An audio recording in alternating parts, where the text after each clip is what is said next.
Content warning. This content may be unsuitable for viewers under 18 years of age and those who are sensitive to fear-inducing material. If you are under 18 or easily disturbed by frightening content, please stop watching now. You have been warned. Things that shouldn't happen. Story 1. The desert doesn't sleep. I want to be upfront about something. I am not a person who scares easily. I grew up camping in the Mojave. I've done solo road trips across states where the nearest gas station is an hour away, and I've always prided myself on being the calm one in any situation. So when I tell you what happened during a solo work trip to Nevada last year, I need you to understand, this wasn't nerves. This wasn't my imagination running wild. Something was very wrong. I'd landed a job interview with a tech firm based outside of Henderson, Nevada, close enough to Las Vegas to be interesting, but far enough out that hotels near the office were charging resort prices I wasn't willing to pay. So I did what most budget-conscious travelers do these days. I booked a short-term rental, found one for less than half what the nearest hotel was asking. The catch? It was about 40 minutes outside of town, sitting at the end of a dirt road that didn't even show up clearly on Google Maps. I told myself it didn't matter. I'd be out most of the day. The place had great reviews, a wide view of open desert from the back porch, and solid Wi-Fi, which I needed because I was still on the clock at my current job and planned to work remotely during downtime. I booked it for 3 nights. My interview was scheduled for the Tuesday, the second day of my stay. I'd be heading home Thursday morning. Monday evening, the night before the interview, I was set up at the kitchen table with my laptop, running through likely interview questions, doing a deep dive on the company's recent earnings reports, and generally trying to calm myself down. It was somewhere around 9 o'clock. The house was quiet in that particular way that only very remote places get quiet. No traffic sounds, no neighbors, nothing but the low hum of the air conditioning unit. That's when I heard it. A tap. Not a knock. A tap. Singular, soft, precise, like someone had pressed the tip of one finger against the glass of the window beside me and pulled it away. My head snapped to the right before I even consciously decided to look. The window was dark, pitch dark. Out here, without any neighboring lights or street lamps, the Nevada desert at 9 p.m. is basically a void. I told myself it was a bug. You get some serious insects out in the desert, beetles the size of a $50, moths that could cover your palm. That's what I told myself. I even went to the window and pressed my face against the glass, hands cupped around my eyes to block the interior light. Nothing, just darkness and the faint outline of a Joshua tree about 20 yards out, still as a statue. I went back to my prep. Got through the interview Tuesday and honestly felt good about it. Spent the rest of the day driving into Henderson, grabbing lunch at a spot near the Strip, and doing a little exploring before heading back to the rental as the sun went down. That night, I was stretched out on the couch, watching something on my laptop, unwinding. The desert air had cooled off, the back door was cracked open about 2 inches to let in the breeze, and I was comfortable for the first time since I'd arrived. Then it happened again. A single tap. Same window, same sound. Except this time, there was no pretending it was a bug. Bugs don't tap twice on the same window on different nights. Something about the precision of it, the deliberateness, made the hair on the back of my neck stand straight up. I didn't rush to the window this time. I sat there for a moment, heart going faster than I wanted to admit, thinking through my options. I was alone. The nearest neighbor was at least 1.5 miles away. I had no weapon in the house. I went to the window. Nothing again. I checked the front door, locked. I moved to the back door and pushed it open, stepping out onto the small wooden porch that overlooked the open desert. The night air hit me immediately, dry and cold, smelling faintly of sage. I stood there listening. Silence, and then click. A sound like someone snapping their tongue against the roof of their mouth. It came from out in the darkness, beyond where the porch light reached, maybe 60, 70 feet out into the scrub brush. It was unmistakably human. My whole body went rigid. I stared in the direction it came from. I couldn't see anything, just shapes, the dark mass of a creosote bush, the angular shadow of a boulder, the low silhouette of the desert floor stretching out toward the mountains. I called out, told whoever was out there they were trespassing and I was calling the police. Nothing for a moment. Then, click, again, from the same direction. And then I saw them, standing maybe 40 feet out, just barely visible against the darkness, a figure dressed entirely in dark clothing, completely still, just standing there, facing the house, facing me. I felt something cold move through my chest that had nothing to do with the temperature. I took one step off the porch, stopped, thought better of it. I yelled again. The figure didn't respond, didn't move, and then, as if suddenly deciding the game was over, walked away. Not running. Walking, unhurried, disappearing into the desert like it was the most natural thing in the world. I didn't sleep that night, not properly. I locked every door, jammed a chair under the back door handle, and spent most of the night on the couch with every light in the house on. By the time I got to the third night, I thought maybe it was over. Whoever it was, probably some local with a strange idea of entertainment, had moved on. I got into bed around 11, watched 2 episodes of a show I'd been meaning to catch up on, and eventually reached up to shut off the bedside lamp. I'd been lying in the dark for maybe 10 seconds. Click, from inside the closet.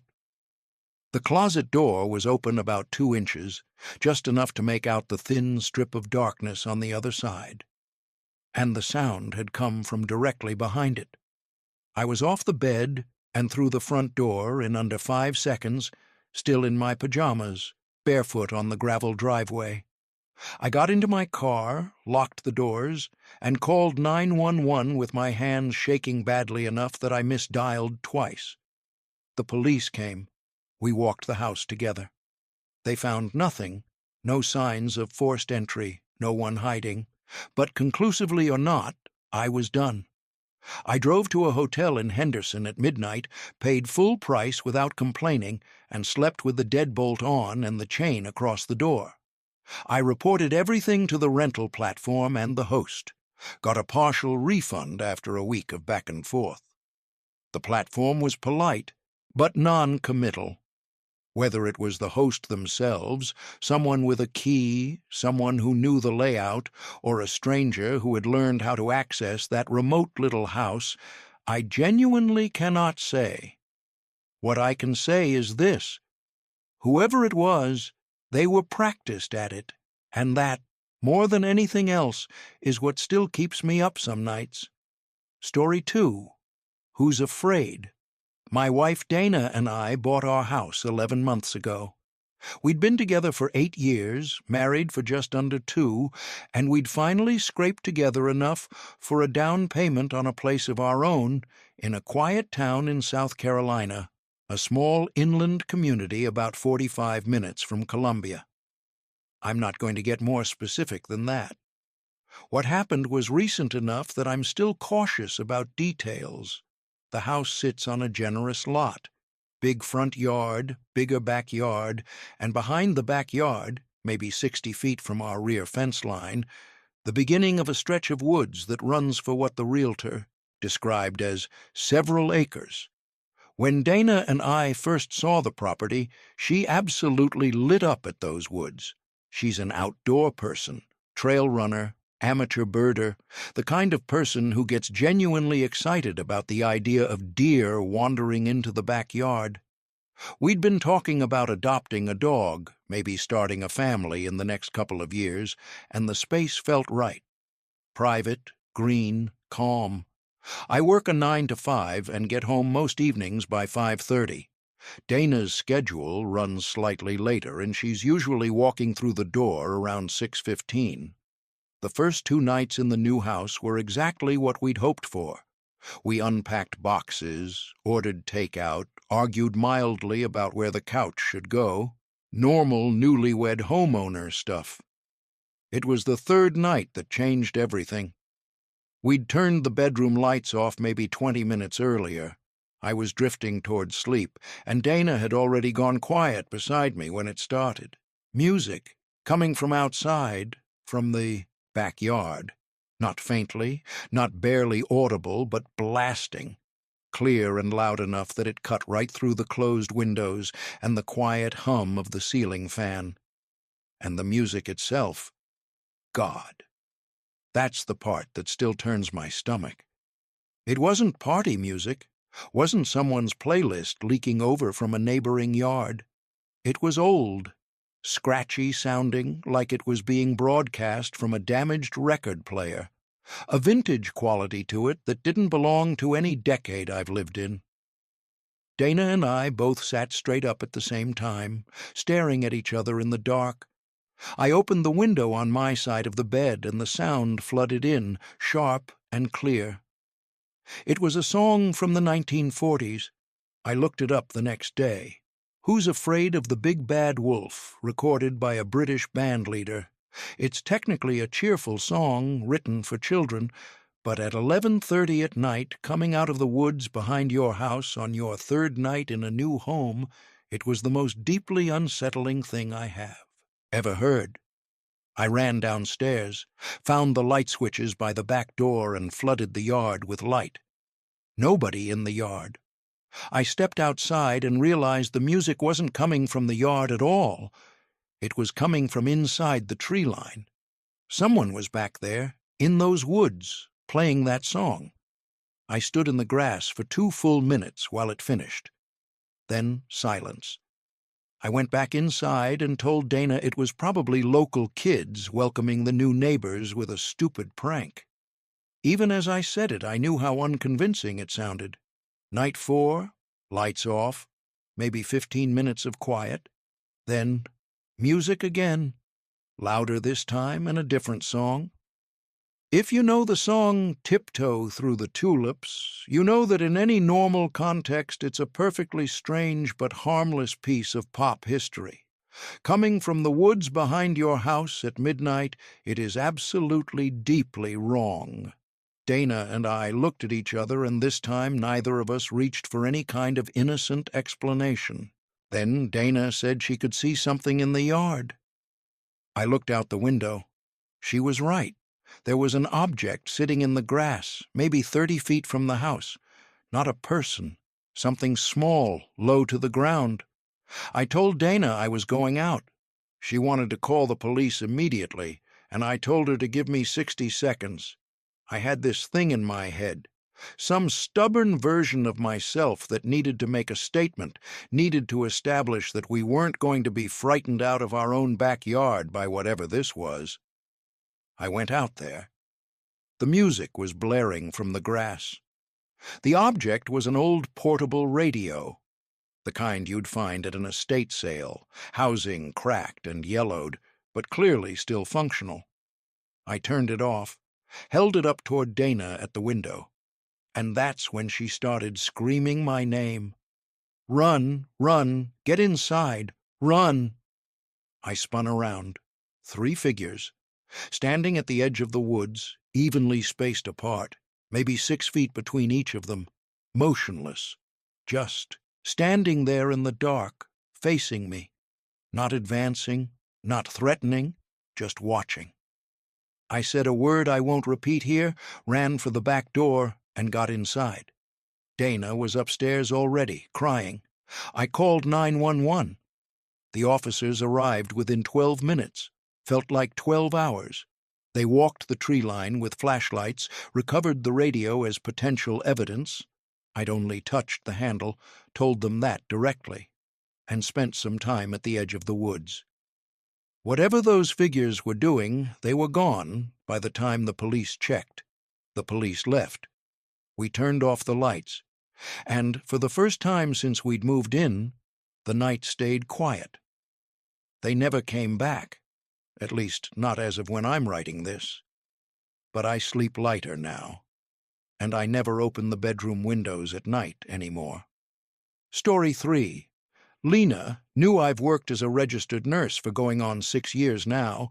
Before my current position at a regional hospital in Oregon, I spent about 8 months at a geriatric care facility in a small city about 25 miles from where I grew up.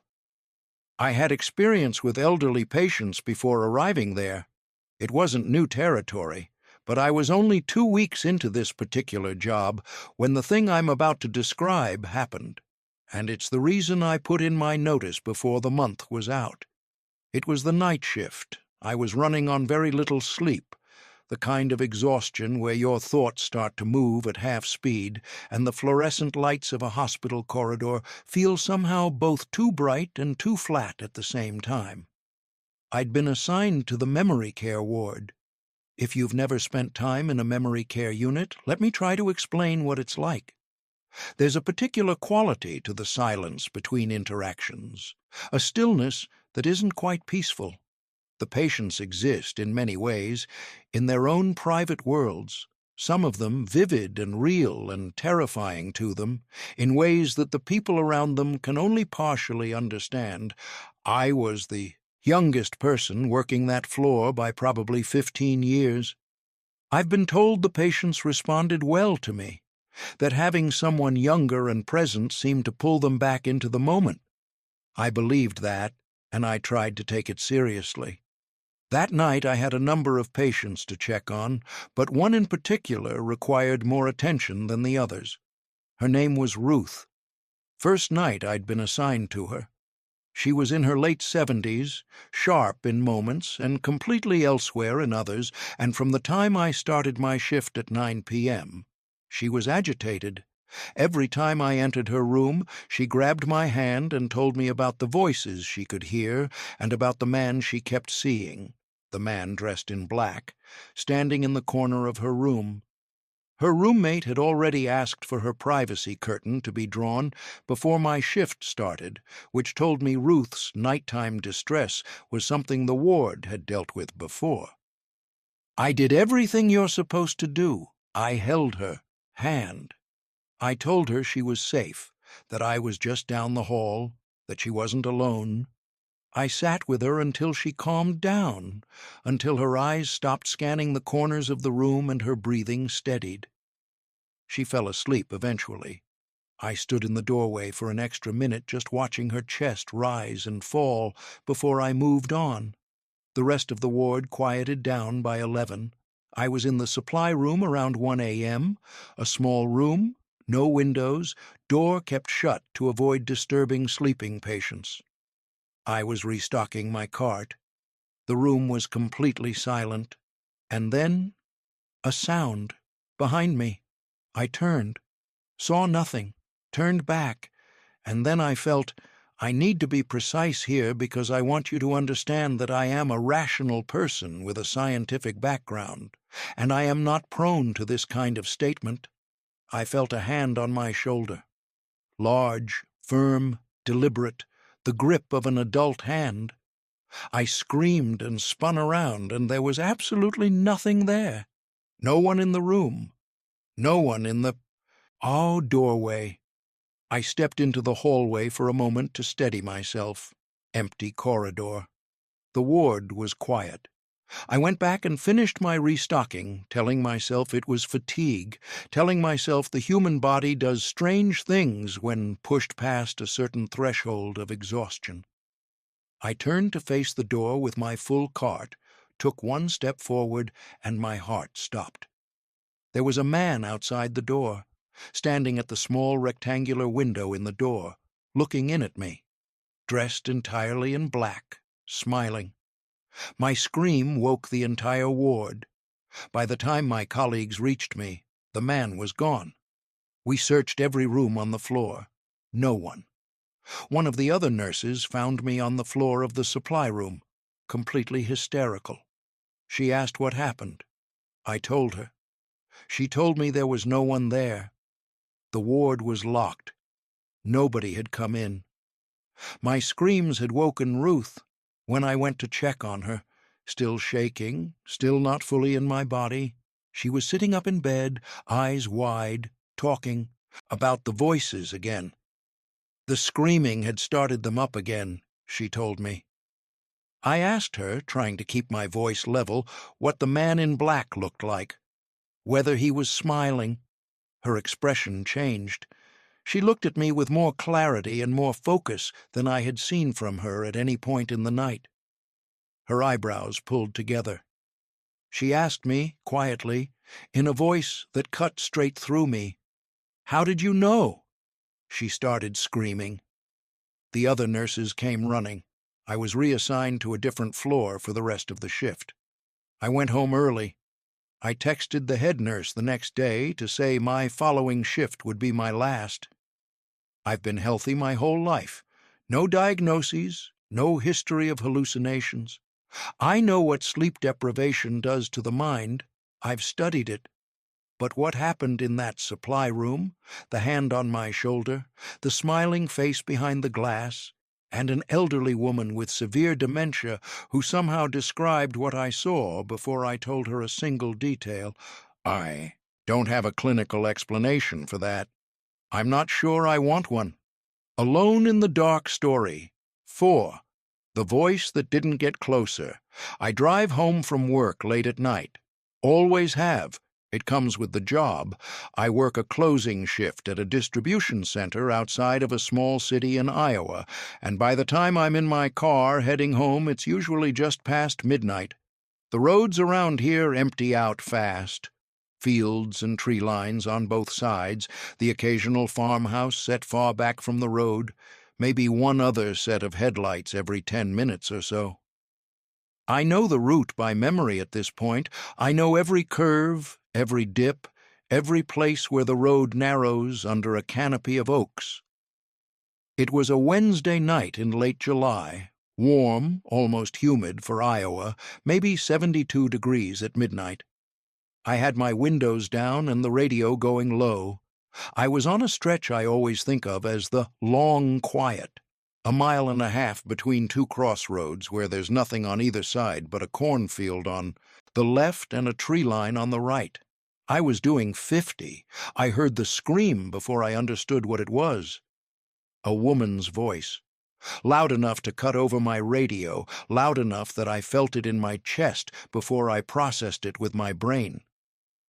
Blood-curdling is the phrase people use, and I'd always thought that was an exaggeration. It isn't. I hit the brakes hard and came to a full stop on the shoulder, engine still running, windows down, listening. From the tree line on my right, a woman crying, calling for help. Voice ragged, frightened, real. I grabbed the metal flashlight I keep in the back seat and got out. Called out toward the trees. The voice came back immediately. "Please help me, please." And I started moving toward the tree line, pushing through the long grass on the shoulder into the edge of the woods. I called out again, told her to keep making noise so I could find her, and she did. Every 10 seconds or so, another cry for help, another over here, and I ran toward it, flashlight cutting through the dark, branches snapping under my feet. Here's the thing about what happened next. I want you to think about it carefully, because this is the part that changed my understanding of that night entirely. No matter how fast I ran, no matter how directly I moved toward the sound, it didn't get louder. It stayed at exactly the same distance, not growing, not receding, just there, constant, matching me. I sprinted for a solid 90 seconds straight toward where the voice was coming from, and it sounded exactly as far away as when I was standing at my car. I stopped, called out again, "Where are you? Tell me where you are." And the voice came back after a pause. "Help! Please help me." My feet stopped moving on their own. Everything in my nervous system shifted at once. The hair on my arms, the drop in my stomach, The sudden, overwhelming sense that whatever was making that sound was not in distress. It was directing me. Further in, away from my car, away from the road, into the dark. I turned and ran. I came out of the trees faster than I went in, hit the shoulder, got back in my car, locked the doors, and sat there for a moment with my heart slamming. The voice was still going behind me, still the same distance. I drove to the nearest gas station, sat under the lights for 10 minutes, then called 911 and gave them the approximate location. I didn't go back. I told them what I heard, described where I'd parked, and let them take it from there. I tried to let it go, told myself it was an animal, some species of bird or mammal that mimics human sounds better than you'd think. Told myself the acoustics of a dense tree line can do strange things with distance. I half believed it. 6 days later, I was watching the local news on my phone during a break. They'd found a woman's body in those woods. She was in her mid-30s, discovered by a man walking his dog on a trail about a quarter-mile from the road.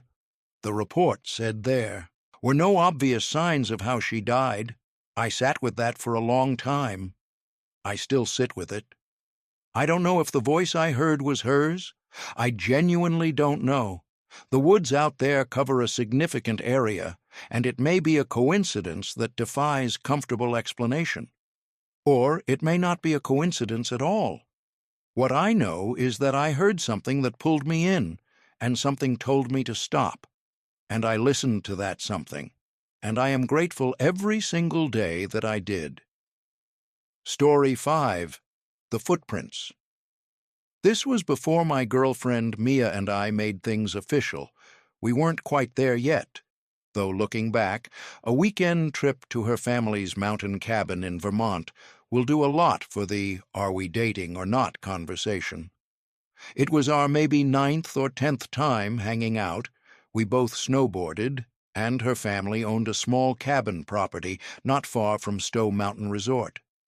She invited me up for a winter weekend. I said yes immediately.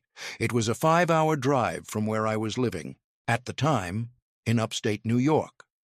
The last 45 minutes of the drive were through mountain roads, winding, narrow, heavily forested, the kind of road where you don't pass another car for 20 minutes at a stretch. Most of the driveways we passed had no tire tracks in the snow, which Mia explained was normal. A lot of the properties here were owned by out-of-state families who only came up a few times a year. We were genuinely isolated, which, at the time, felt exciting. We arrived just before dark, got the heat going, unloaded food and gear, and spent a low-key first night cooking dinner and watching movies. The cabin had everything you'd need: heat, electricity, Wi-Fi, except running water. There were jugs stored in the utility closet for washing hands and dishes. For anything else, there was an outhouse about 30 feet from the front door. I only needed to pee that first night, so I just went off the front porch. It was snowing lightly, and I wasn't going to put on boots for a 30-second trip. We fell asleep on the couch sometime during the second movie. The next morning we were up early to get fresh snow on the mountain. I had to use the outhouse for real this time, so I threw on my boots and stepped outside. The fresh snow was a few inches deep, perfect, unmarked white, except for one thing. Footprints, a trail of them, leading around the left side of the cabin and disappearing into the tree line at the back. The prints were large, possibly human boots, possibly something else, hard to say definitively. I called Mia out and she looked at them for a moment and said it was probably a black bear. She'd seen them in the area before. Bears, she said, move in ways that can sometimes look startlingly bipedal. I decided to accept that explanation because I had a full day of snowboarding ahead of me and I wasn't going to let footprints ruin it. We had an incredible day on the mountain. Got home after dark, stomachs full from a diner stop, and settled in for a good evening. Fire going, music up, a couple of drinks into the night. I'd been a perfect gentleman all weekend, but eventually nature calls, and I excused myself to the outhouse. I pulled on my boots and stepped out into the storm. It had picked back up since we got home, coming down in thick, wind-swept sheets now. I got to the outhouse, pulled the door shut behind me, and sat in the small dark space with the sounds of the blizzard outside. And then I heard footsteps, not the crunch of a deer or the sound of a branch falling. Footsteps, heavy, even, deliberate, passing within a few feet of the outhouse door, crunching through the fresh snow and continuing. I said Mia's name. No answer. The footsteps kept going. I sent her a text, but the signal was garbage and it didn't go through. I waited. A few minutes passed. I was wrapping up when the music from inside the cabin suddenly stopped. Total silence. Just the sound of snow hitting the outhouse door. I stepped outside and the lights in the cabin were off. All of them. Completely dark. I used my phone's flashlight and looked down at the snow. There were fresh footprints leading from where I was standing directly to the front door of the cabin. I followed them up to the porch and knocked, called out Mia's name, and the door flew open, and an arm grabbed me inside. Mia locked the door behind me and whispered in my ear. While I'd been outside, someone had tried the front door.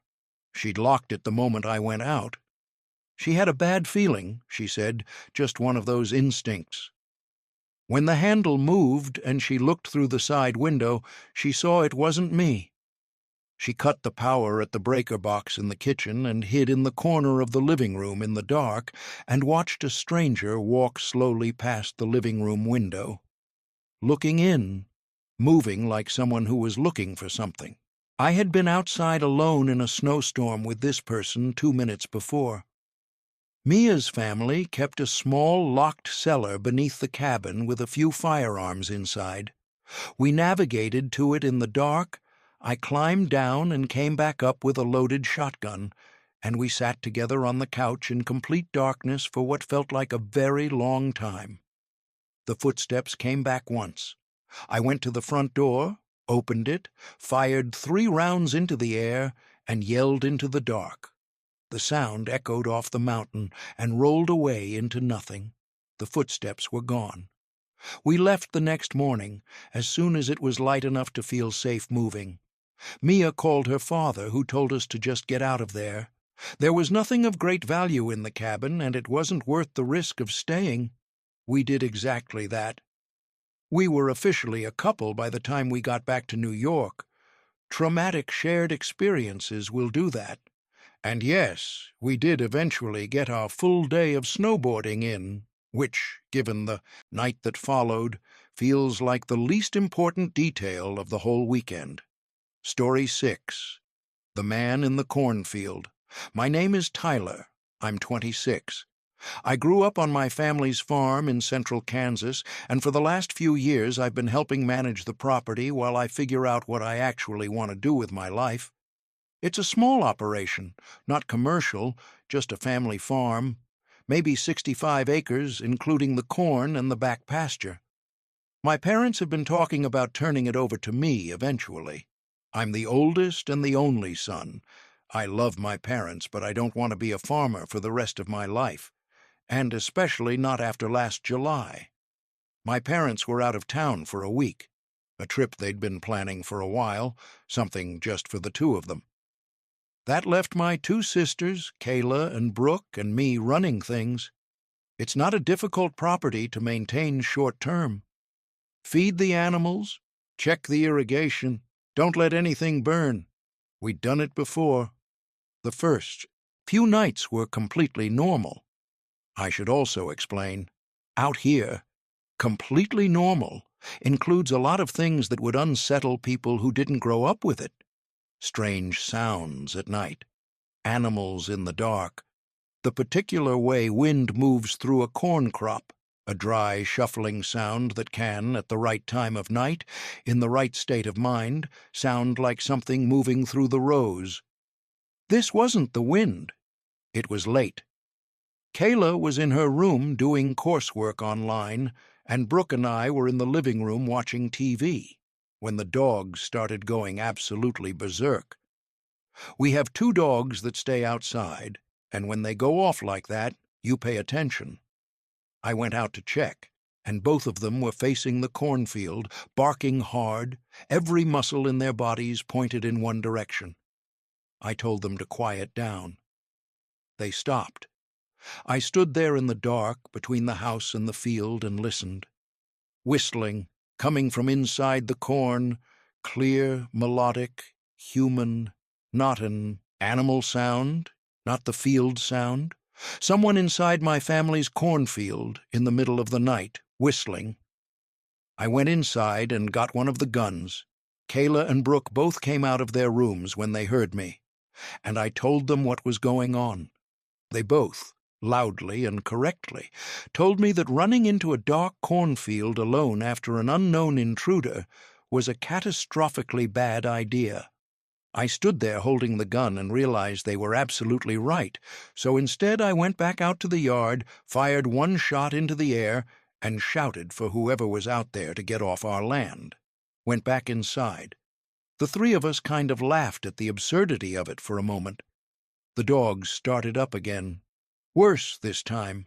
I went back out, and this time there was a man standing 20 feet from the dogs, standing in the yard between the house and the field, in plain sight.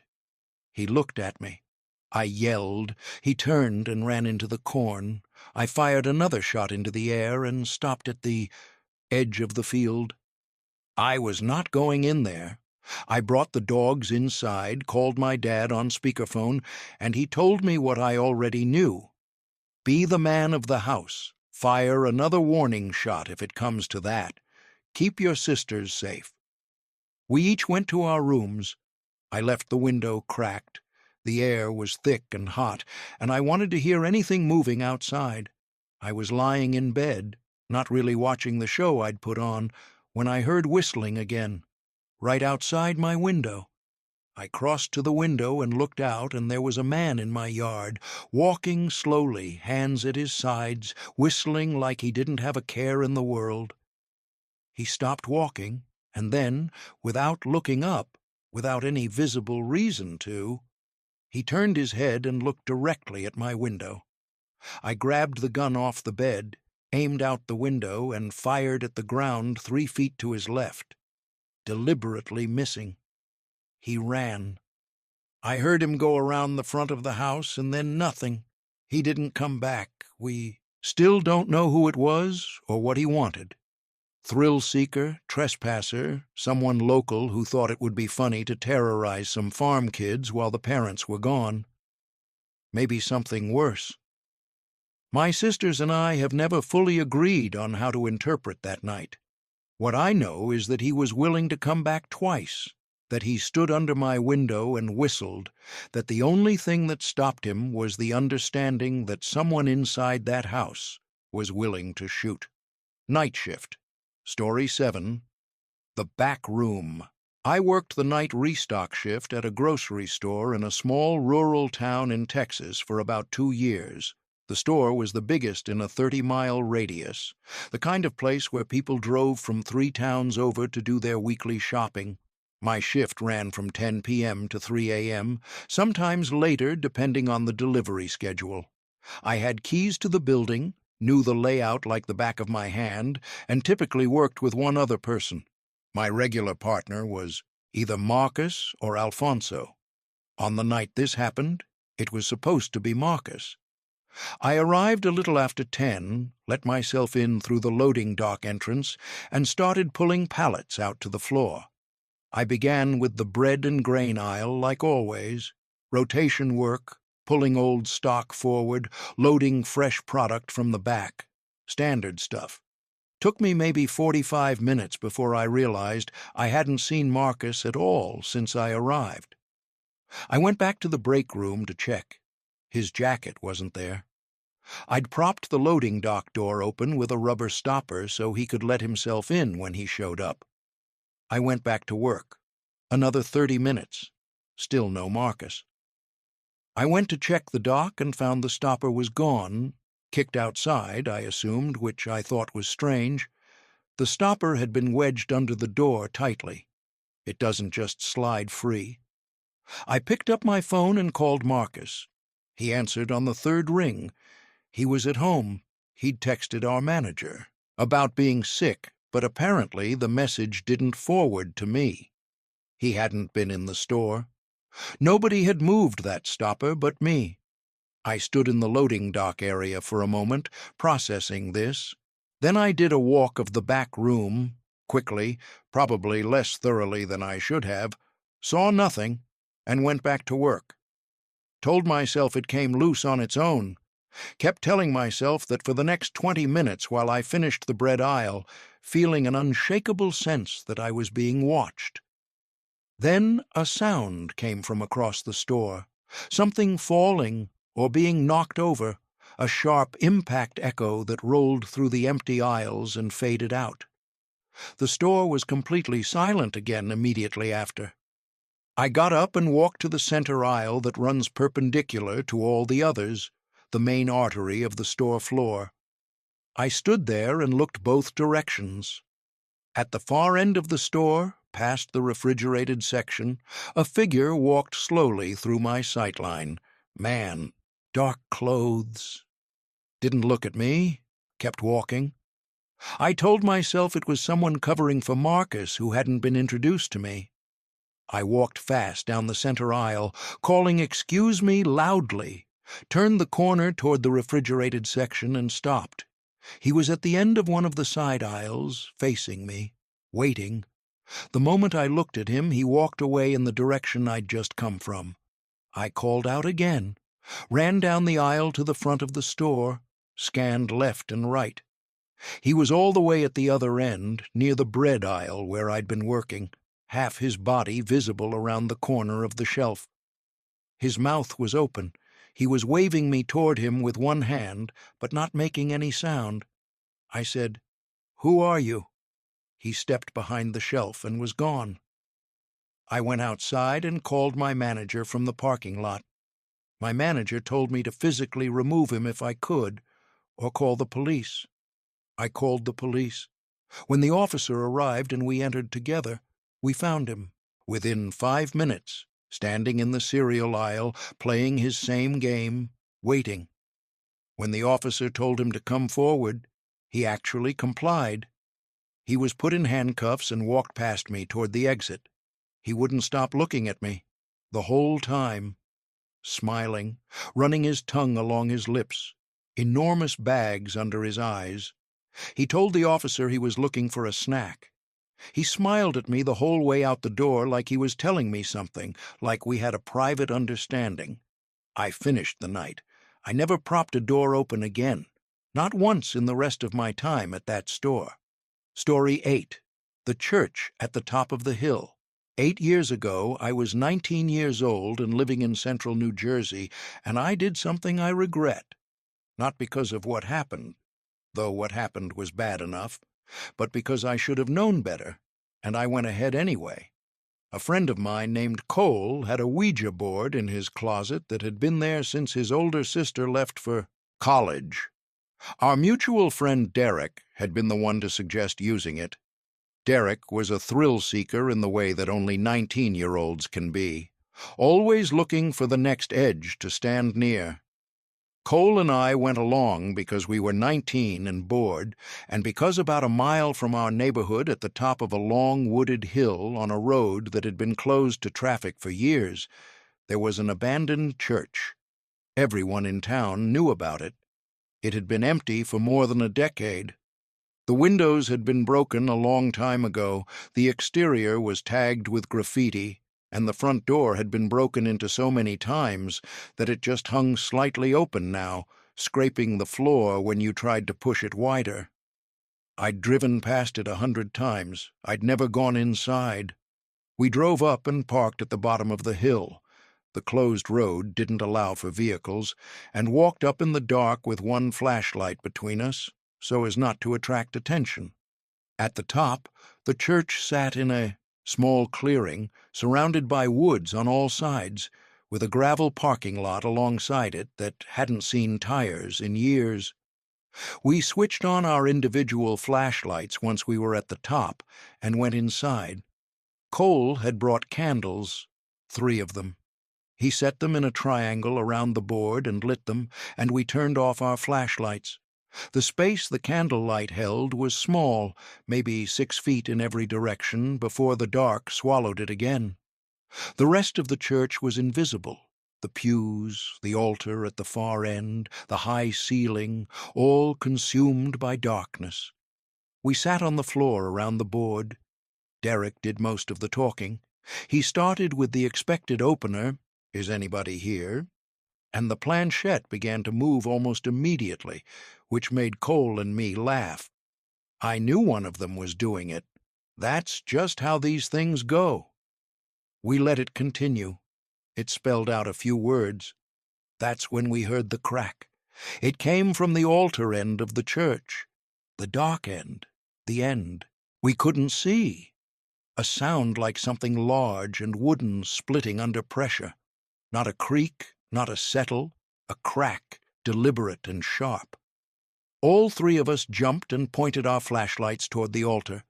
We couldn't see anyone. The altar sat there in the beam of 3 phones, stone and wood and dust. Nothing moved. Old building, we told ourselves. Old wood. Things shift. We went back to the board. The planchette had stopped moving. The crack had genuinely spooked all 3 of us, and we were no longer horsing around. We sat quietly for a while, asking questions, waiting. Nothing moved. Then another sound from the altar, and before any of us could react, before we could even reach for our flashlights, something landed on the board with a hard thud that made all 3 of us scream. A rock, the size of a golf ball, sitting on the center of the Ouija board, surrounded by the candles, in a building where none of us had been anywhere near the altar. We didn't discuss it. We ran. All 3 of us, straight for the door, down the hill, back to the car. We sat in the parking lot at the bottom of the hill for 30 minutes without speaking. Cole, who is genuinely religious, believed we'd made contact with something. I still don't believe in that.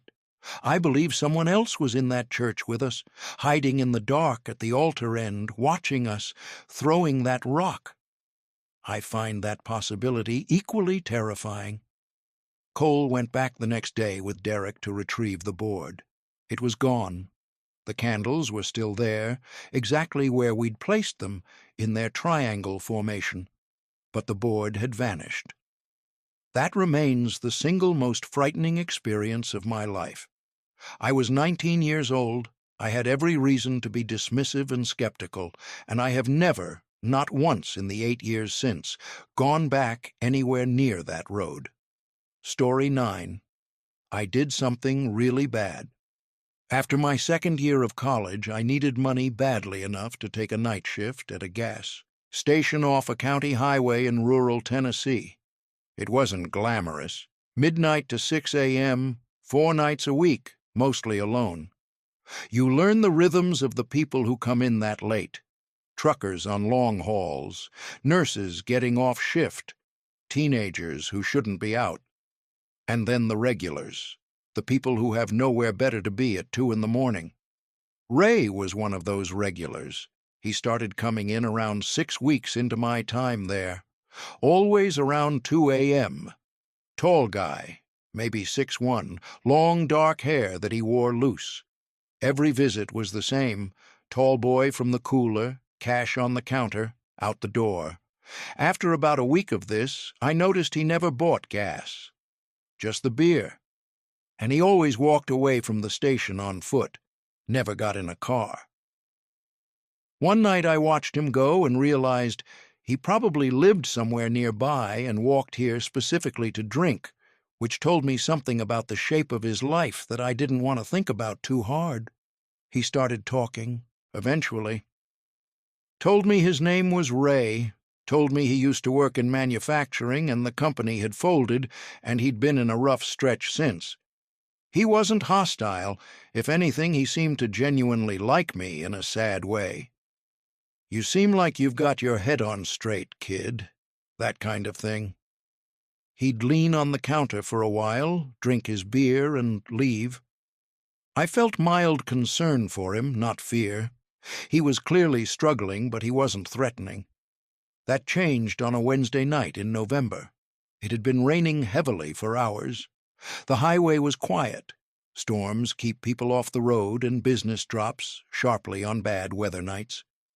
I was leaning on the counter reading something on my phone when I heard the door chime. I looked up. It was Ray. But it wasn't the Ray I knew.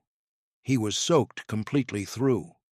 No jacket, no umbrella, just a dark shirt and jeans plastered against his skin and water running off his face and his long hair. He stood just inside the door, not moving toward the cooler, not greeting me, just standing there, staring at the wall behind my head. His face was wrong, blank and somewhere else, and angry all at the same time. I said his name.